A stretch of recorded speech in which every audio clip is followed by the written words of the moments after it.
말씀은 교독했지만 또 설교 전에 제가 한 번 더 읽고 또 설교 중에 한 번 더 읽고 적어도 본문을 3번은 읽으려고 그렇게 합니다. 우리가 교회 와서 가장 중요한 게 하나님의 말씀을 읽고 보고 듣는 겁니다. 창세기 6장 8절에서 22절 말씀입니다. 그러나 노아는 여호와께 은혜를 입었더라. 이것이 노아의 조건이라. 노아는 의인이요 당대의 완전한 자라. 그는 하나님과 동행하였으며 세 아들을 낳았으니 셈과 함과 야벳이라. 그때 온 땅이 하나님 앞에 부패하여 포악함이 땅에 가득한지라. 하나님이 보신즉 땅이 부패하였으니 이는 땅에서 모든 혈육 있는 자의 행위가 부패함이었더라. 하나님이 노아에게 이르시되 모든 혈육 있는 자의 포악함이 땅에 가득하므로 그 끝날이 내 앞에 이르렀으니 내가 그들을 땅과 함께 멸하리라. 너는 고페로 나무로 너를 위하여 방주를 만들되 그 안에 칸들을 막고 역청을 그 안팎에 칠하라.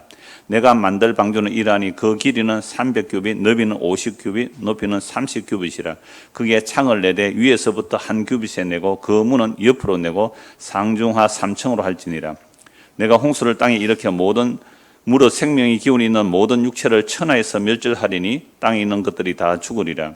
그러나 너와는 내가 내 언약을 세우리니 너는 내 아들들과 내 아내와 내 며느리들과 함께 그 방주로 들어가고 혈육 있는 모든 생물을 너는 각기 암수 한 쌍씩 방주로 이끌어들여 너와 함께 생명을 보존하게 하되 새가 그 종류대로 가축이 그 종류대로 땅에게는 모든 것이 그 종류대로 각기 둘씩 내게로 나오리니 그 생명을 보존하게 하라. 너는 먹을 모든 양식을 내게로 가져다가 저축하라. 이것이 너와 그들의 먹을 것이 되리라. 노아가 그와 같이 하여 하나님이 자기에게 명하신 대로 다 준행하였더라. 아멘. 오늘 이 본문을 중심으로 언약을 따라서 13번째 노아 언약 2번째입니다. 우리가 지난주에 노아 언약 첫 번째 말씀을 보았습니다. 이 두꺼운 성경이 시작하자마자 창세기 3장에서 아담과 하고 선악을 따먹고 바로 이어지는 말씀에 보면 형이 동생을 살해하는 사건이 일어나죠. 그리고 5장을 지나서 사람이 이렇게 그래도 막 번성하게 되는데 6장에 얼마 안 되잖아요. 창세기 시작하자마자 하나님의 말씀이라는 성경책, 거룩한 말씀이라는 성경책이 아니 좀 한참 지나가서 저 뒤쪽에 조금 뭐 인간이 잘못했다 타락했다 뭐 이렇게 나오는 게 아니라 아예 3장부터 타락이 나와요. 3장부터. 그리고 살인이 일어나고 형님이 동생을 죽이는 살인이 일어나고 심지어 오늘 창세기 6장은요. 온 세상이 죄가 가득해서 세상을 심판했던 노아 홍수의 내용이에요. 그래서 사람들이 이제 성경을 읽을 때에 구약 성경을 읽다가 에이 무슨 성경에 이런 이야기가 있나 하고 집어 던져버리는 내용이 되는 거죠. 우리는 하나님을 어떤 하나님으로 알고 있어요? 사랑의 하나님. 사랑의 하나님. 맞아요. 하나님 사랑의 하나님인데 그 사랑을 우리는 얼마나 오해하는가 하면 내 좋은 것을 해주면 사랑의 하나님으로 생각하고 내 좋은 것 안 해주면 무슨 하나님? 나쁜 하나님. 그래서 하나님 바꿔버리겠대요. 이스라엘 역사 그래요. 하나님이 나에게 좋은 거 안 해주니까 하나님 버리고 뭐요? 금송아지 섬기고 하나님 버리고 바알 섬기고 하나님 버리고 아세라 섬기고 이게요 이미 창세기 3장의 이후로 모든 인간의 모습이 이러하단 말이죠. 그래서 창세기 6장에서 노아 홍수로 온 세상을 심판한다. 왜 하나님께서 모든 세상을 물로 심판하시는 겁니까? 그 이유가 무엇이죠? 지난주에 말씀을 드렸죠. 자, 지난주에 본 말씀 다시 한번 보시죠. 2절 보십시오.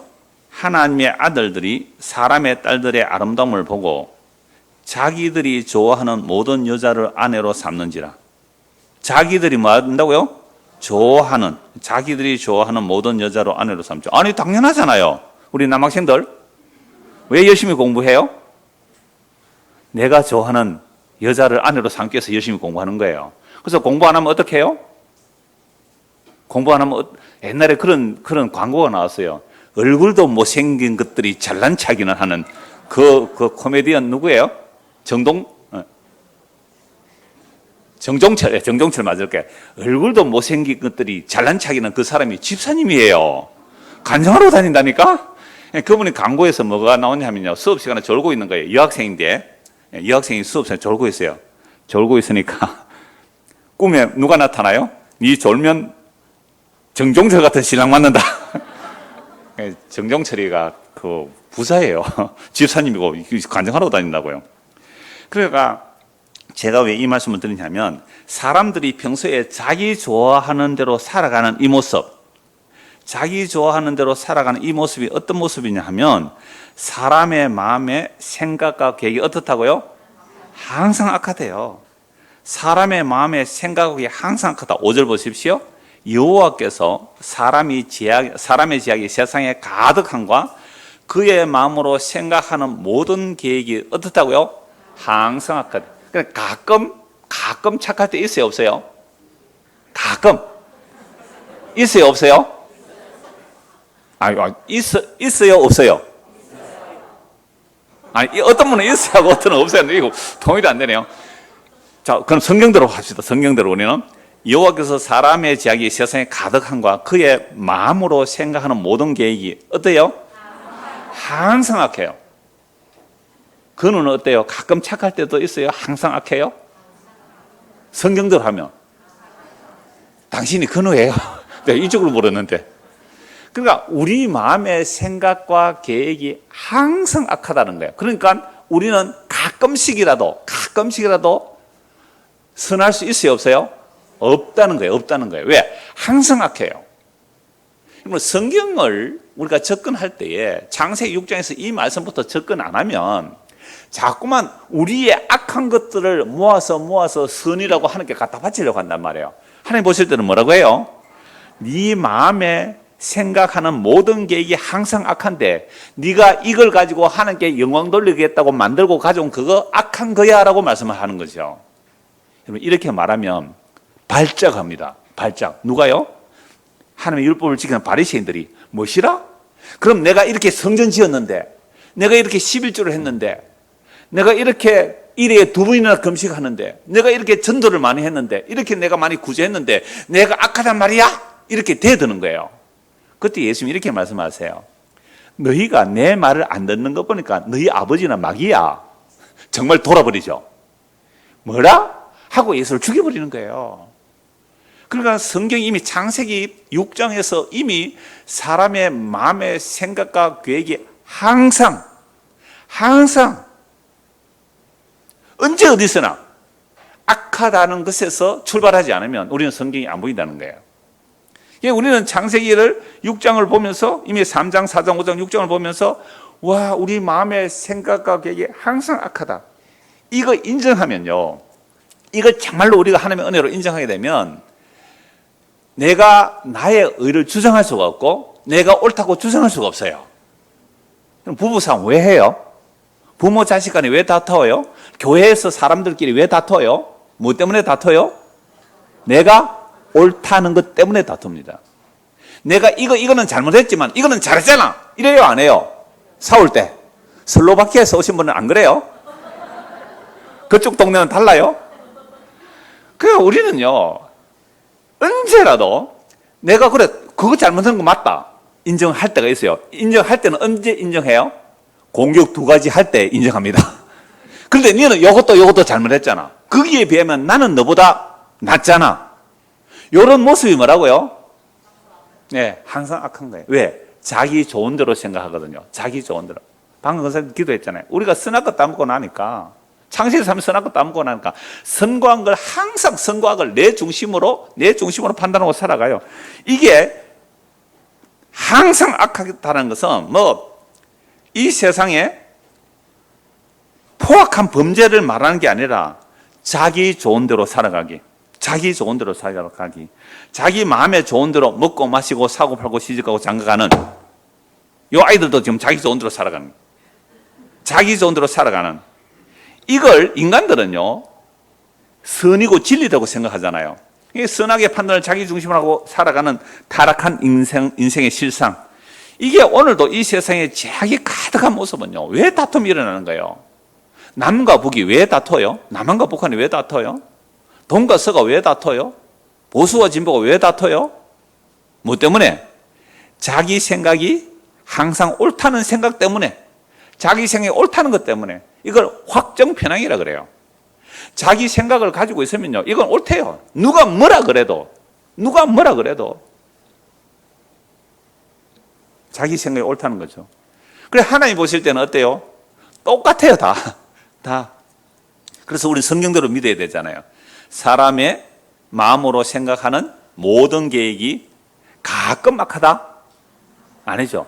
항상 악하다. 이것만 인정하게 되면 정말로 이건 사람이 인정하기 불가능하다. 사람 절대 이건 인정 못해. 오직 하나님의 은혜가 임했을 때라야만이 주여 나는 전적으로 죄인이다 이렇게 나오는 거잖아요. 이게 구원받은 자들이에요. 구원받은 자들만이 나는 전적으로 죄인이다 이게 나오는 거예요. 그래서 창세기 6장에서 이미 하나님께서 온 세상을 물로 심판한다라고 말씀합니다. 자, 그런데 하나님은요 아담에게 생육하고 번성하고 땅을 다스리라 그랬잖아요. 그럼 하나님의 언약의 말씀이거든요. 아담과 하와에게 생육하고 번성하라 창세기 1장 28절에 말씀하셨는데 만약에 온 세상을 다 물로 심판해버리면 누구 말이 안 이루어지는 거예요? 창세기 1장 28절 한번 보실래요? 창세기 1장 28절에요. 이 타락하기 전이잖아요. 1장 28절 하나님이 그들에게 27절 하나님이 자기 형상 곧 하나님의 형상대로 사람을 창조하시되 남자와 여자를 창조하시고 하나님이 그들에게 복을 주시며 하나님이 그들에게 이르되 생육하고 번성하여 땅에 충만하라 땅을 정복하라 바다의 물고기와 하늘의 새와 땅에 움직이는 모든 생물을 다스리라 하시니라. 그럼 생육하고 번성해서 땅을 정복하고 다스리라는 말씀을 하셨단 말이에요. 자, 그런데 노아 시대 때 이미 온 세상의 사람들의 마음의 생각 계획이 항상 악해서 죄가 가득하기 때문에 하나님께서 물로 심판해버려요. 물로 심판해서 다 죽여버리면 뭐가 안 이루어지는 거죠? 창세기 1장 28절 말씀이 안 이루어지는 거잖아요. 그래서 심판을 하시되 하나님의 자기 말씀, 이거 다 하나님의 언약이거든요. 자기 말씀을 이루기 위해서 다 멸망해야 마땅하지만 노아 가족을 살려주는 거예요. 그래서 노아 가족을 살려줘요. 그래서 노아도 지난주에 말씀드렸잖아요. 노아는 자기 좋은 대로 살았을까요? 자기 좋은 대로 안 살았을까요? 왜 노아도 자기 좋은 대로 살았을까요? 창세기 6장 5절 말씀 때문에 노아도 자기 좋은 대로 살았어요. 에녹은 자기 좋은 대로 살았을까요? 안 살았을까요? 역시 에녹도 자기 좋은 대로 살았다고 지난주에 말씀드렸잖아요. 그런데 왜 에녹이 갑자기 65세까지 자기 좋은 대로 살다가 65세부터 300년 동안 하나님과 동행하다가 하나님께서 데려가 버려요? 계시를 받죠. 계시를 받다는 말은 다른 말로 뭐예요? 은혜를 받았다는 겁니다. 은혜를 받고 나니까. 그러니까 오늘 우리도 기록된 이 계시의 말씀을 성령을 통해 깨닫게 되는 거예요. 그래서 이걸 지혜와 계시의 영이 우리의 마음과 눈을 열어서 이걸 읽게 되고 보게 되면요, 이 말씀이 우리 마음에 콕 박히는 거예요. 지난주에 어떤 분이 이 얘기를 하더라고요. 여러 가지 힘든 일을 겪었고, 그래서 좀 우울했고, 뭐 의욕도 없고 그랬는데 그냥 설교를 그냥 뭐 일하면서도 그냥 BGM처럼 백그라운드 뮤직 맞아요? BGM처럼 그냥 틀어놓고 있대요. 뭐 잘 듣지도 않고 그냥 흥얼흥얼 뭐 들리도록 했는데 어느 날 내 은혜가 내게 족하다는 말씀이 마음에 콱 박히더래요. 내 은혜가 내게 족하다. 그 말씀을 듣는 순간 네 뭔데 네가 우울해하느냐 이런 마음이 확 들더래요. 네 뭔데? 지금 네 은혜가 족하다. 그러면서 굉장히 회복되어졌다는 말씀을 하더라고요. 그러니까 우리가 하나님의 말씀을 들을 때에 이 하나님의 말씀이 우리 마음에 들어와서 마음에 새겨지는 것, 이걸 새 언약이라 그러거든요. 지금도 성령님께서 이 말씀이 선포되는 말씀이든 기록된 말씀이든 누가 읽어주던 말씀이든 지나가다가 누가 흘러가는 말로 말씀을 전해주던 그 말씀이 문자가 아닌 살아있는 생명의 말씀을 우리 마음에 콕 박히면 그걸 생명이 임하였다 또는 거듭났다, 하나님의 은혜가 임하였다 이렇게 표현하는 거예요. 그래서 하나님의 말씀이 에녹에게 탁 박힌 거예요. 그게 계시를 받은 거죠. 그러니까 모두셀라 낳고부터 세상의 종말을 생각하면서 주님과 동행할 수밖에 없었잖아요. 근데 주님과 동행한다고 기도원에 갔습니까? 그러니까 뭐 금욕 생활을 했습니까? 아니요. 자녀를 낳아가면서 농사 지어가면서 그렇게 살았어요. 그러다가 주님께서 데려가 버렸거든요. 그러니까 똑같이 에녹도 노아도 마음에 생각하는 모든 계획은 항상 악할 수밖에 없어요. 그런데 왜 에녹이나 노아 같은 사람을 믿음의 사람으로 말할까요? 왜 에녹이나 노아를 믿음의 사람이라고 말할까요? 그 이유가 8절입니다. 6장 8절. 그러나 노아는 뭐라고요? 여호와께 은혜를 입었더라. 요 그러나 때문에, 그러나 모든 사람의 마음의 생각이 항상 악해요. 저는 요 성경을 보니까 정말 이러하더라고요. 그런데 놀라운 것이 반전이 일어나는 게 그러나잖아요. 그러나 노아는 하나님께 은혜를 입었더라. 노아는 은혜를 입었더라. 자, 그래서 노아가 하나님의 은혜를 입었기 때문에 방주를 예비하는 것이지 노아의 어떤 선행적인 의로움이 있어서 하나님의 택함을 받은 게 아니다 이 말입니다. 그래서 창세기 6장 8절 그러나 노아는 여기 은혜를 입었더라 하면서 다음 단락이 시작되잖아요. 이것이 노아의 족보라. 이 창세기에서 이거 이렇게 단락이 구분되는데 이 단락을 끊지 말고 연결해서 봐야 됩니다. 이것이 노아의 족보니라. 노아는 의인이요 당대의 완전한 자라. 그는 하나님과 동행하였으며. 보세요. 노아가 어떤 사람이라고요? 의인이고 당대의 완전한 자고 하나님과 동행했다 이 말이죠. 그럼 이것이 노아가 다른 사람들은 마음으로 생각하는 모든 계획이 항상 악하였는데 노아는 그렇지 않았다. 그래서 노아는 그렇지 않았고 의인이고 완전하고 하나님과 동행했다. 이렇게 해석을 해버리면 노아는 자기 의로 구원받는 사람이 되는 거예요. 그래서 노아도 똑같이 마음의 생각과 계획이 항상 악한데 뭐 때문에요? 8절 때문이죠. 그러나 노아는 여호와께 은혜를 입었더라. 그래서 노아가 방주를 만드는 것이 자기가 의인이고 완전하고 하나님과 동행했기 때문에 만드는 것이 아니고 하나님의 은혜가 임하니까 부득불 마지못해 어쩔 수 없이 방주를 만들 수밖에 없는 거예요. 이게 하나님의 은혜로 됐다 이 말입니다. 이게 하나님의 은혜로 되었어요. 그래서 노아가 방주를 만드는 그 일들이 노아도 마음의 생각과 계획은 어떤 일을 하고 싶어요? 노아가 평소에 사는 것은 어떻게 살고 싶어요? 먹고 마시고 사고 팔고 시집가고 장가가고. 그래서 행복한 가정을 이루고 싶어요. 노아도. 안 그런 사람 누가 있어요? 그런데 노아는 그게 안 되는 거예요. 뭐가 임하니까? 자, 이제부터 여러분 은혜 받고 싶어요? 받기 싫어요? 은혜 받고 싶어요? 받기 싫어요? 그래서 우리는 진짜 성경의 은혜는 받기 싫어요. 그런데 은혜가 내가 마음대로 당기고 밀 수가 없으니까 하나님께서 택한 자에게 은혜를 베풀면 아무리 은혜를 거부해도 은혜를 내가 거부할 수가 없네요. 이걸 5글자로 6글자로 불가항력적 은혜 7자네요. 불가항력적 은혜라 그래요. Unresistible grace. 슬로바키아 발음 제대로 됩니까? 불가항력 은혜요. 아니 나 은혜 받기 싫어. 난 그런 은혜는 죽어도 받기 싫어. 아니 다른 사람들은 먹고 마시고 사고 팔고 시집가고 장가가고 집 짓고 집 사고 팔고 돈 벌고 말이죠. 이렇게 사는데 이건 나는 뭐예요 지금? 120년 동안 방주 만든다고 미친 소리 들어가면서 겨우 밥 먹고 살 정도 아니겠어요? 그렇게 사는 삶이 뭘 입었더라고요?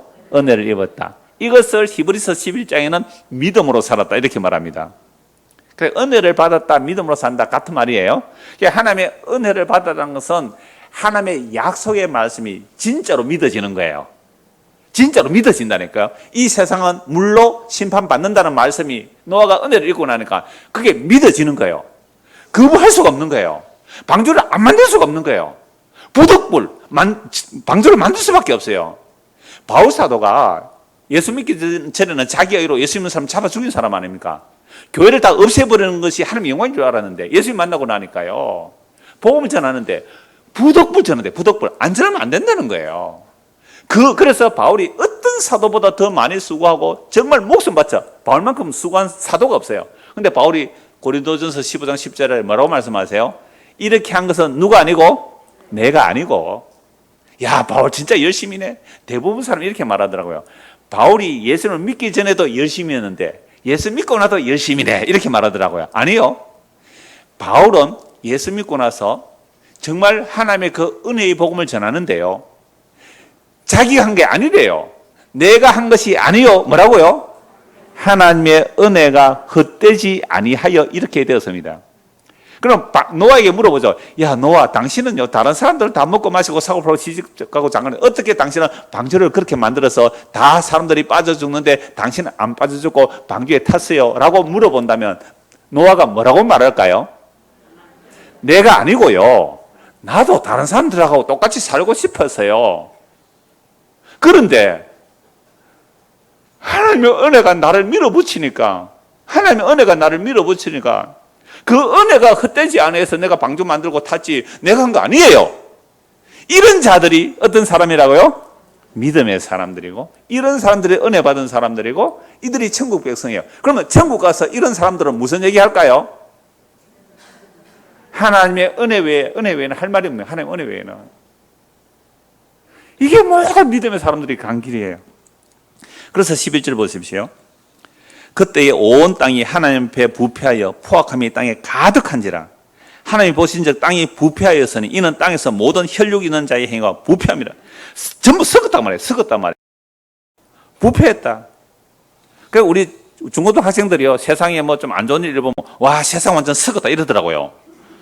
쥐는 안 썩었나?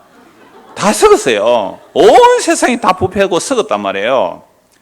이게 어떤 모습이라고요? 흉악한 범죄가 아니라 자기 마음에 좋은 대로 살아가기. 한번 따라 해볼까요? 우리 중고등 학생 위해서. 자기 마음에 좋은 대로 살아가기. 어른들은 따르는데 중고등 학생은 잘 안 따라 해요. 왜 잘 안 따라 할까요? 자기 마음에 좋은 대로 안 따라 하는 거예요, 지금. 우리는 그래요. 자기 마음에 좋은 대로 살아가기. 자기 마음에 좋은 대로 살아가는 것이 하나님을 보니까 온 땅이 부패고 모든 인간이, 혈육 있는 모든 인간이 전부 다 부패했다는, 자기 마음에 좋은 대로 살아간단 말이에요. 그래서 이게 흉악한 범죄가 가득함을 말하는 게 아니고, 물론 그런 범죄도 나올 수 있지만 우리가 일상적인 삶, 뭐예요? 먹고 마시고 누구 좋으라고요? 사고 팔고 누구 좋으라고요? 시집가고 장가가고 누구 좋으라고요? 교회당에 오고 말고 누구 좋으라고요?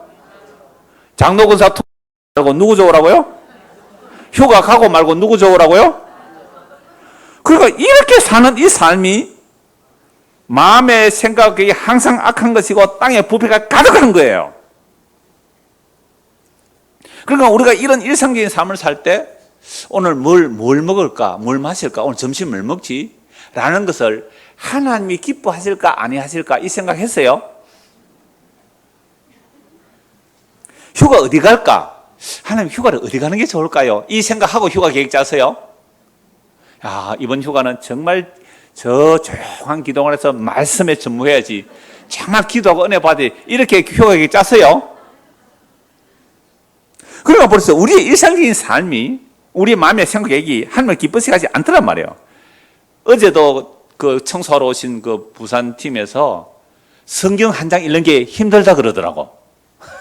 아니, 성경 한 장 읽는 게 힘들다 그랬잖아. 왜 그럴까요? 우리 마음에 좋은 대로 살아가는 것은 우리의 혈과 육이 요구하는 바가 있어요. 옛사람이 이미 묵시적으로 10대에 죽었는데 아직도 이 옛사람이 죽을 때까지 끊임없이 내 몸에 좋은 대로, 내 생각에 좋은 대로 성경 읽는 거 싫은 거예요. 잔소리 듣기 싫은 거예요. 성경 말씀이 싫은 거예요. 이게 마귀가 있다는 증거예요. 이게 주님이 살아계시면 증거예요. 그러니까 언제나 우리는 우리 좋은 대로 살아가고 있거든요. 그런데 어떻게 노아는 방주를 만들었다고요? 은혜를 입었더라. 14절입니다. 13절부터 하나님이 노아에게 이르시되 모든 혈육이 있는 자의 포악함이 땅에 가득하므로 그 끝날이 내 앞에 이르렀으니 내가 그들을 땅과 함께 멸하리라. 너는 고페로 나무로 너를 위하여 방주를 만들되 그 안에 칸들을 막고 역청을 그 안팎에 치라. 이게 방주 만드는 것도 누구를 위해서 만드는 거예요? 노아는 이제 방주 만드는 게 너를 위한 거. 그러니까 다른 사람들은 먹고 마시고 사고 팔고 시집가고 장가가는 일에 올인하는데 이 사람은 방주 만드는데 그 방주 만드는 일이 진짜로 누구를 위한 거예요? 자기를. 왜? 다른 사람 다 뭐 하기 때문에? 물에 빠져 죽잖아요. 그 주보 그림 잠시 한번 보실래요?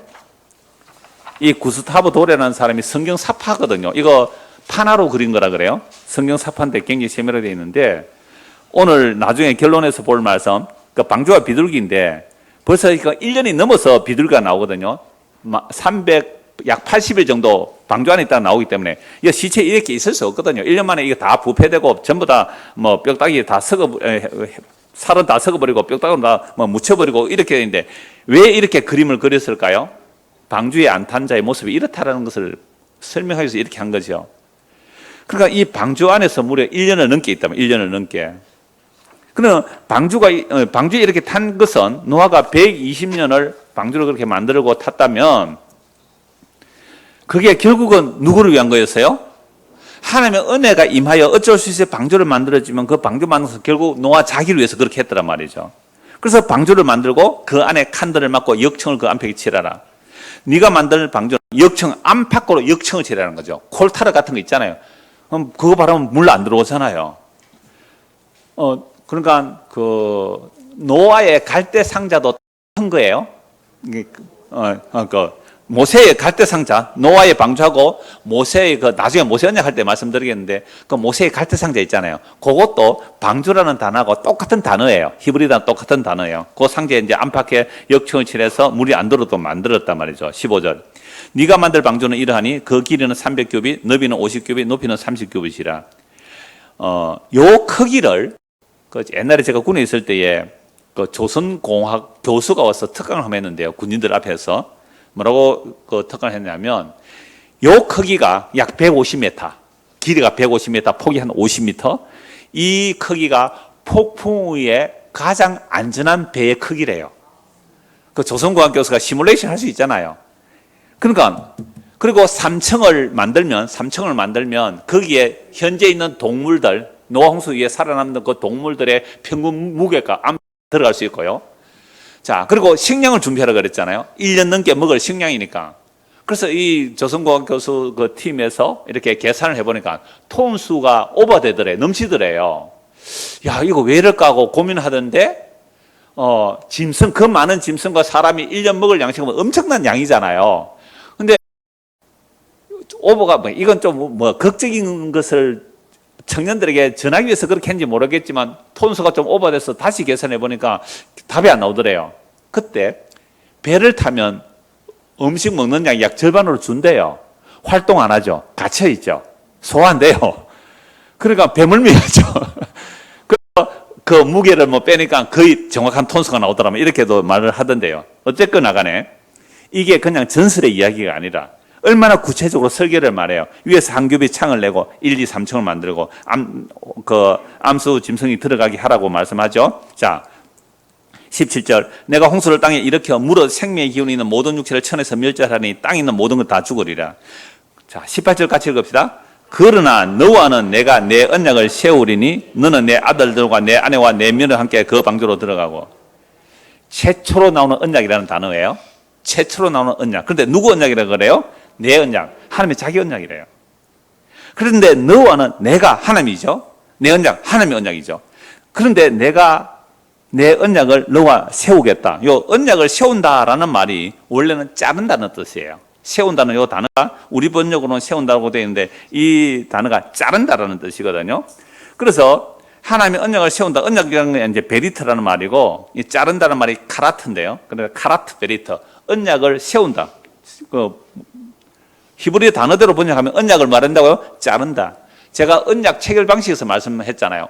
언약 체결 방식은 짐승을 쪼개는 거잖아요. 짐승을 자르는 거잖아요. 짝에서 양쪽을 벌려놓죠. 이걸 신약까지 다 연결하면 하나님께서 우리에게 언약을 체결하면요. 하나님의 언약이 우리를 잘라버려요. 어디서 잘라버려요? 죄와 사망에서. 잘라서 어디로 넣어요? 의와 생명으로.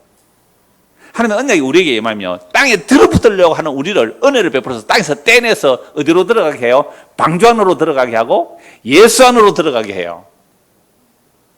오늘 아침에 차 타고 오면서 제가 장난삼아 그렇게 말하거든요. 사모님 어디로 모실까요? 이러거든요. 교회로 갑시다 이러더라고. 교회가 어딘데 내가 예수 믿는 내가 교회지 이러니까 예수님 안으로 갑시다. 예수님 안으로 갑시다. 그러니까 우리는요. 이 세상에서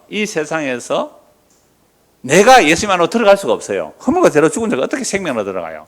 하나님의 언약이 우리를 잘라서 세상에 있는 얽히설키 인연, 인정, 애정, 과거, 관계, 온갖 것들, 그것들 딱 잘라서 어디로 넣어버린다고요? 방주 안으로, 다른 말로 예수 안으로 넣는 거예요. 예수 안에 집어넣어버리는 거예요. 이게 언약을 세운다는 뜻입니다. 언약을 세운다. 그래서 성경에 최초로 나오는 게 언약이라는 단어 여기서 나와요. 내 언약을 세우리니 너는 네 아들들과 네 아내와 네 며느리들과 함께 그 방주로 들어가고 혈육 있는 모든 생물은 너는 각기 암수 한 쌍씩 방주로 이끌어들여. 여기서 암수 한 쌍씩 나오지만 나중에 제사로 해서 정결한 짐승은 또 7상 들어오는 것도 있어요.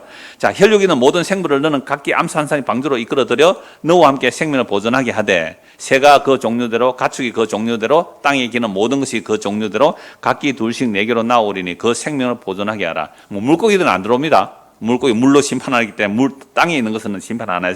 그 물 속에 있는 것은 원래 심판으로 보기 때문에 아예 방주에 타게 하지도 않아요. 자, 너는 먹을 모든 양식을 내게로 가져다가 저축하라. 이것이 너와 그들의 먹을 것이 되리라. 22절 같이 읽을까요? 노아가 그와 같이 하여 하나님이 자기의 명하신 대로 다 준행하였더라. 다 준행하였더라. 이게 뭐 때문에 됐다고요? 그렇죠. 항상 이런 말씀이 있을 때는 은혜와 연결시켰어요. 하나님의 은혜가 임하여 방주도 만들고 다 들어가게 했다. 7장 1절입니다. 여호와께서 노아에게 이르시되 너와 내 온 집은 방주로 들어가라. 이 세대에서 네가 내 앞에 의로움을 내가 보았습니다. 이 말씀도 6장 8절로 연결해야 돼요. 하나님의 은혜가 임하니까 하나님의 은혜가 임하니까 믿음으로 의롭다를 받잖아요. 그 의로움으로 뭘 했다고요? 방주를 만들고 방주 안에 들어갔다. 우리가 예수를 믿는다는 말은 하나님의 은혜가 임하여 의롭다를 받는 것이 예수 안에 들어가는 것과 같은 말이에요. 모든 정결한 짐승은 암수 7씩, 부정한 것은 암수 2씩을 내게로 데려오며 이것은 나중에 제물로 드리기 위해서 정결한 짐승을 그렇게 구별합니다. 공중의 새도 암수 7씩을 데려와 그 실을 온 지면에 유전하게 하라. 지금부터 7일이면 내가 40주야를 땅에 비를 내려 내가 지은 모든 생물을 지면에서 쓸어버리리라. 노아가 여호와께서 자기의 명하신 대로 다 준행하였더라. 여러분, 방주에 타고 나서 7일 뒤에 비가 와요. 만약에 그 당시에 방주 근처에 사람이 있었다면 어떤 생각을 했을까요? 뭐 노아가 뭐 비 온다 그러더만은 홍수로 쏟아진다 하더만은 짐승도 몇 마리 들어갔고 예? 노아도 들어갔는데 비가 안 와요. 며칠 동안? 일주일 동안. 7은 언제나 완전한 의미거든요. 그러니까 방주에 안 탄 사람들이 뭐라 그럴까요? 역시 노아 저거 미친놈 맞네. 비도 안 오는데 헛짓 됐구나. 만약에 방주문이 열리고 막 홍수가 막 쏟아지면 어떻게 할까요? 뛰어와서 탈 거 아니에요. 아무도 못 타요. 왜요? 비가 안 오는데요. 다 탔는데 비가 안 와요. 홍수가 땅에 있을 때 노아가 600세라. 노아는 아들들과 아내와 며느리들과 함께 홍수를 피하여 방주에 들어갔고 정결한 짐승과 부정한 짐승과 새와 땅에 기는 모든 것은 하나님이 노아에게 명하신 대로 암수 2씩 노아에게 나와 방주로 들어갔으며 이걸 가지고 짐승들은 사람들보다 천재지변에 그 민감한 감각이 있어서 배가 침몰하려면 제일 먼저 뛰어나간다 그래요? 지들이 뛰어나간다. 이렇게 얘기하는데 만약 그랬다면요. 이 노아 방주에 짐승들이 다 오면요. 큰일 날 거예요. 그러니까 짐승들이 오는 것도 하나님께서 밀어넣은 거예요. 그게 9절이잖아요. 하나님이 노아에게 명하신 대로 암수 2씩 노아에게 나와 방주로 들어갔으며 7일 후에 홍수가 땅에 덮이니 보세요. 7일 후에 홍수가 덮이네. 방주에 들어서 7일 후에 이게 노아 600세 되던 해 둘째 달 곧 그 달 11의 날이라. 그 날에 큰 기쁨의 샘들이 터지며 하늘의 창문들이 열려 40주야를 비가 땅에 쏟아졌었더라.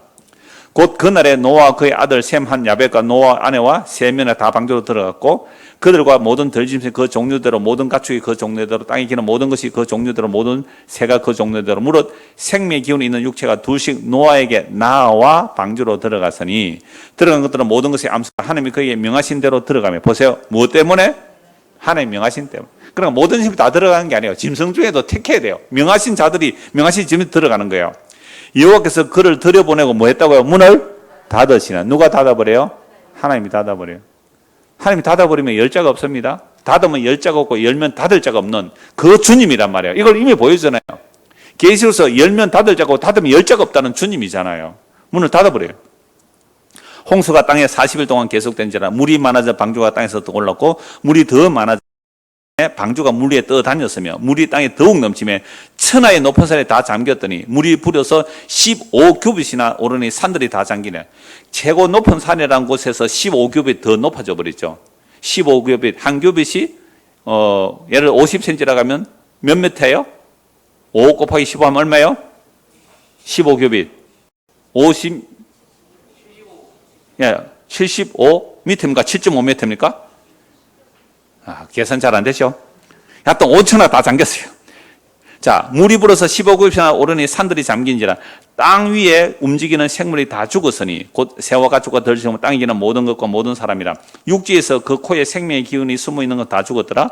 지면의 모든 생물을 쓸어버리시니 곧 사람과 가축과 기는 것과 공중의 새까지라. 이들은 땅에서 쓸어버림을 당하였으되 오직 노아와 그와 함께 방주에 있던 자들만 남았더라. 물이 며칠요?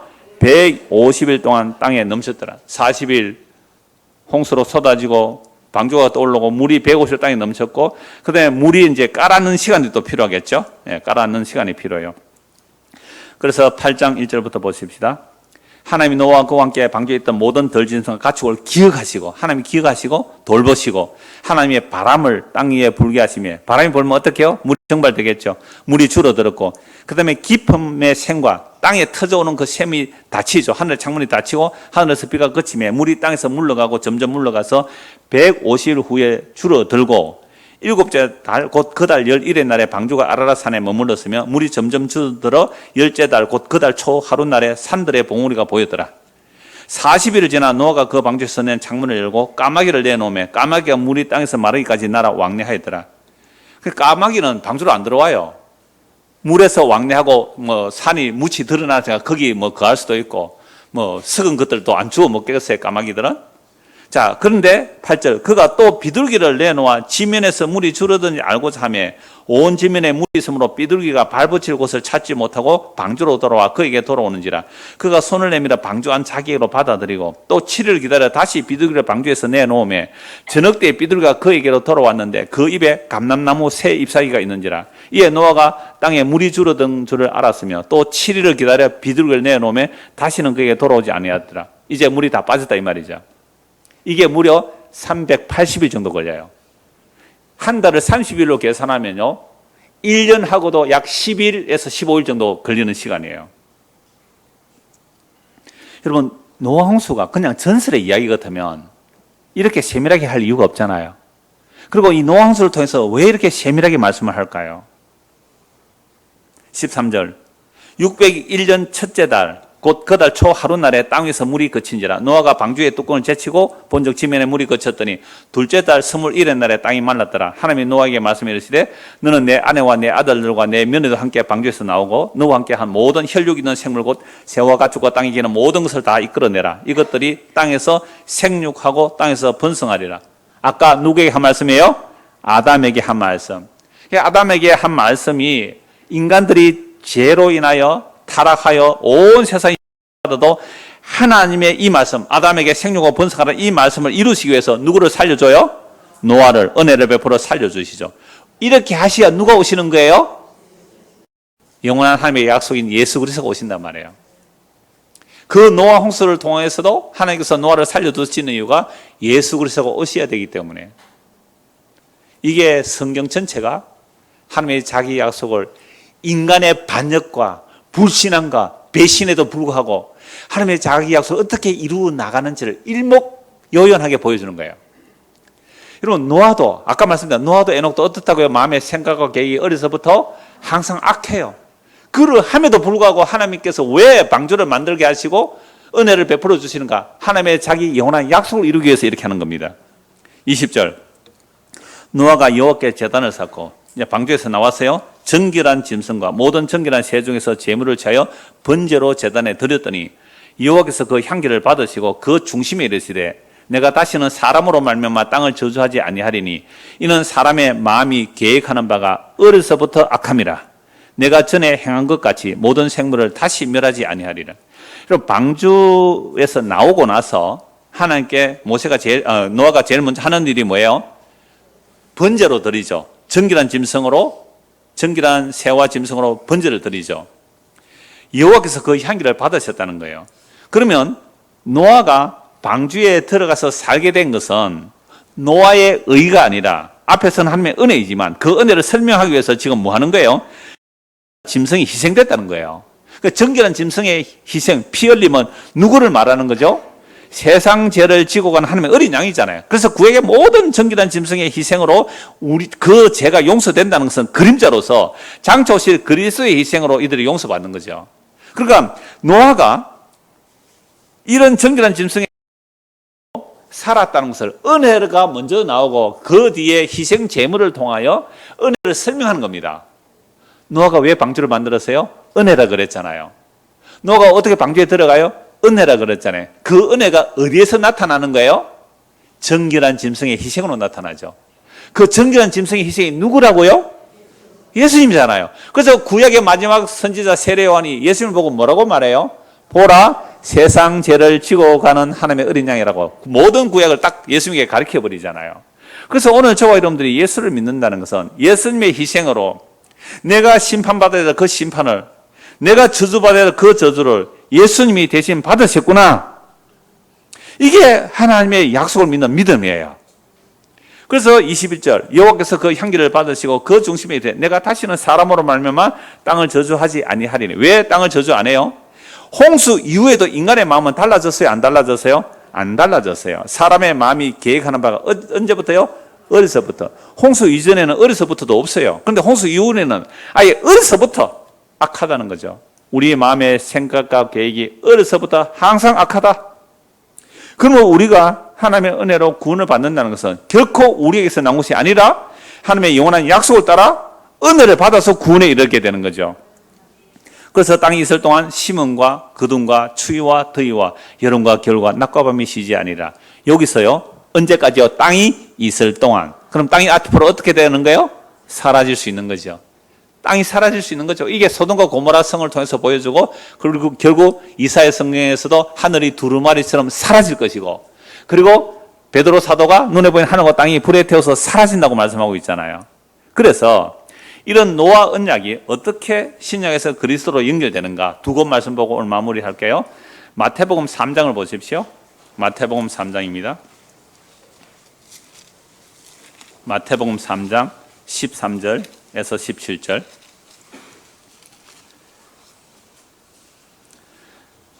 마태복음 3장 13절 17절 제가 읽겠습니다. 이때 예수께서 갈릴리로부터 요단강에 이르러 요한에게 세례를 받으려 하시매 요한이 말려 이르되 내가 당신에게 세례를 받아야 할 터인데 당신이 내게로 오시나이까. 예수께서 대답해 이르시되 이제 허락하라. 우리가 이와 같이 하여 모든 의를 이루는 것이 합당하니라 하시니 이에 요한이 허락하는지라. 예수께서 세례를 받으시고 곧 물에서 올라오실새 하늘이 열리고 하나님의 성령이 비둘기같이 내려 자기 위에 임하심을 보시더니 하늘부터 소리가 있어 말씀하시되 이는 내 사랑하는 아들이요 내 기뻐하는 자라 하시니라. 제가 이 말씀을 노아 언약 그 두 번째 결론으로 왜 이 말씀을 읽었을까요? 저는 조금 전에 보았던 노아가 방주에 타고 이제 아라랏 산에 배가 걸렸고 물이 다 빠지고 난 후에 뭘 내보내요? 비둘기를 내보내요. 근데 비둘기가 결국 뭘 물고 와요? 감람나무 잎사귀를 물고 와요. 물, 그죠? 물, 감람나무 잎사귀, 비둘기. 이 세 단어가 방금 읽었던 마태복음 3장 13절 다 나와요. 그러니까 감람나무 잎이 어디에 나와요 하면 성령을 말할 때요. 성령이 말할 때 항상 기름 부음이라고 표현을 하거든요. 그래서 감람나무는 항상 올리브 나무인데 구약의 왕이나 선지자 제사장에 기름 붓는다 할 때는 올리브 기름을 붓는 거예요. 그래서 올리브 기름 붓는다. 그래서 기름 붓는다는 말이 구약에서는 메시아, 히브리 말로 메시아, 헬라어로는요 그리스도. 그러니까 메시아라는 말이나 그리스도라는 말이나 기름 부음 받은 자라는 뜻이거든요. 그러니까 올리브 잎을 물고 왔다. 그 올리브는 감람나무거든요. 기름 부음 받은 자를 말하는 거잖아요. 그런데 누가 물고 와요? 비둘기가 물고 오더라고요. 그런데 어디서요? 홍수에서 일어났잖아요. 여러분 예수님께서 지금 세례요한에게 세례받으러 오세요. 요한이 이렇게 내가 당신에게 세례받아야 되는데 왜 당신이 나한테 세례받아야 됩니까? 예수님은요 죄가 없는 분이잖아요. 하나님이시잖아요. 그런데 하나님이 사람이 되어서 제 아래 오신 거예요. 여자 아래 오신 거예요. 물 아래 들어가셨단 말이죠. 세례는 죄인들이 받는 거예요. 그런데 예수님이 죄인들이 받는 세례를 받는단 말이에요. 왜요? 제 아래 있는 우리, 물 아래 있는 우리, 그냥 아랫물 속에 있는 우리, 저주 아래 있는 우리를 건지기 위해서 예수님이 물 안에 오셔서 우리를 끌어안고 물 위로 올라오시는 거예요. 그게 방주예요. 그래서 베드로서에 보면 방주는, 그 물은요, 하나는 심판의 표고 하나는 구원의 표가 돼요. 방주 안에 탄 자는 물이 구원이 되는데 방주 안 탄 사람은 물이 뭐가 돼요? 심판이 되는 거예요. 이게 베드로 사도가 말해요. 이건 또 다음 주에 말씀드릴 거예요. 그러니까 지금 노아 홍수에서 이제 물이 빠지고 나니까 비둘기를 내버리는데 비둘기가 감람나무를 잎을 물고 오네요. 그가 압축한 내용이 저는 이 내용으로 보여요. 그래서 예수님께서 죄인들이 받는 세례를 받으시고 물에서 올라오실 때에 16절 보세요. 자, 15절.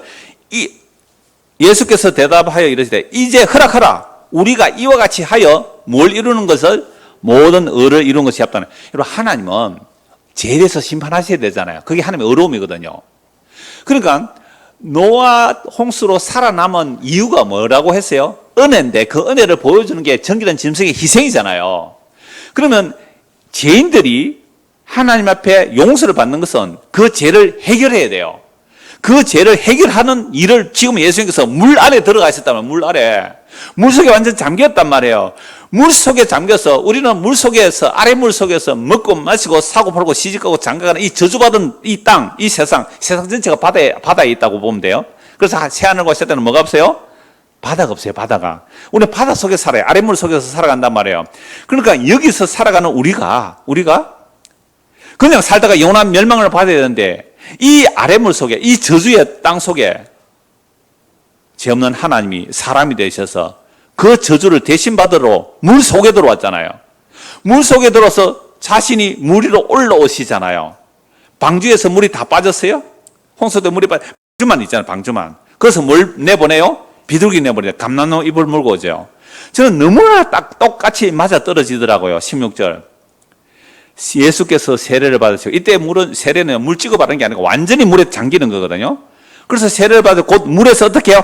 올라오실새 하늘이 열리고 하나님의 성령이 비둘기 있죠. 성령의 기름 부음을 할 때 항상 감람나무를 말해요. 올리버, 메시아 또는 그리스도. 그리고 보세요. 물에서 올라올 때 하늘이 열리고 하나님의 성령이 비둘기같이 내려 예수 위에 임하죠.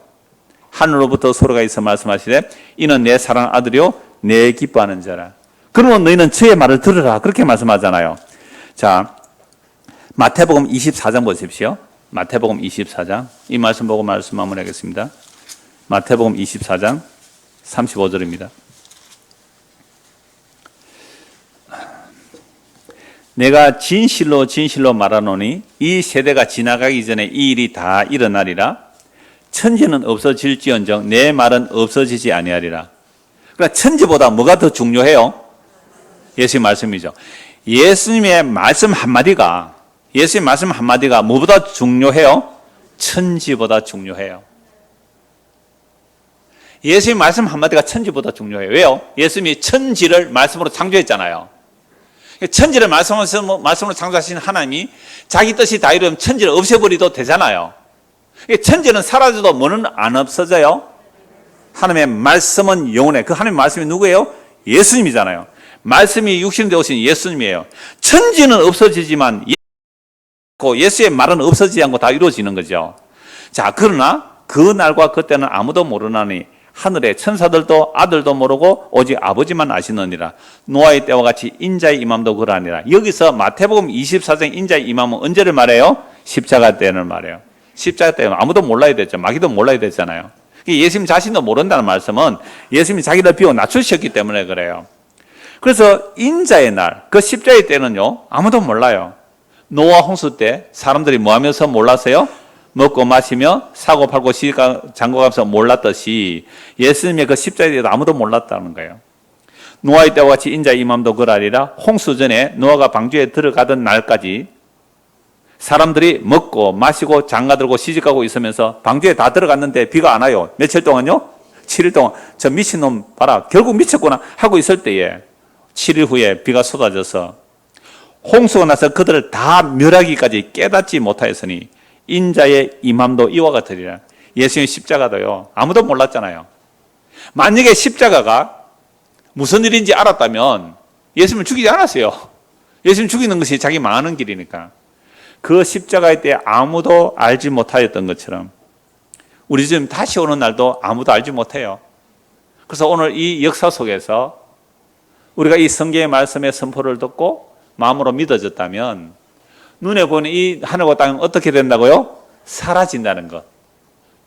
묵시 속에서는 이미 사라졌고요. 시간을 빼면 이미 사라질 거. 사라진다는 것을 정말로 마음으로 믿게 되고, 그러면 이 눈에 보이는 하늘과 땅이 사라지는 걸 정말로 마음으로 믿게 되면 뭘 바라보며 살까요? 다른 사람들은 뭐 하고요? 다른 사람들은 뭐 한다고요? 먹고 마시고 사업 보고 시집가고 장가가고 아파트 사고 팔고 돈 많이 벌어가지고 두 채 세 채 사고 말이죠. 이렇게 하는데 우리는 뭐 한다고요? 새 하늘과 새 땅을 바라보는 거죠. 요 아멘하는 사람은 아마 대부분 집이 없는 사람일 수 가능성이 많고요. 그러니까